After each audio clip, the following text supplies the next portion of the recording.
Hello friends, welcome to SMB Hunar. SMB રેસિપીઝમાં આજે આપણે બદામ મિલ્કશેક બનાવતા જોશું. એના માટે આપણને જોશે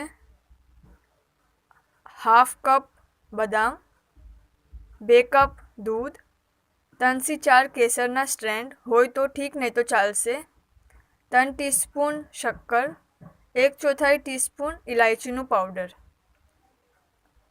પહેલાં એક બોલ લેશું, એમાં બદામ નાખી દઈશું અને એમાં ગરમ પાણી નાખીને 30 મિનિટ સુધી એને સાઈડ પર મૂકી દઈશું. પછી બદામના છિલકા નીકાળી લેશું અને એક ગ્લાસમાં બદામ અને 1/4 કપ દૂધ લેશું અને એને બરાબર ગ્રાઇન્ડ કરી લેશું તાકે થીક પેસ્ટ બની જાય.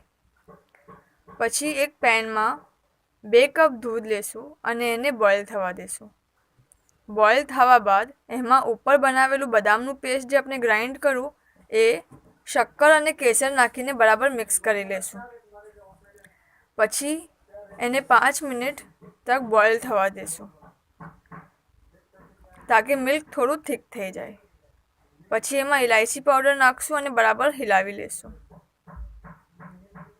આપણે આને હોટ યા ચિલ્ડ, ઠંડુ યા ગરમ બેવે રીતે સર્વ કરી શકીએ છીએ. શુક્રન.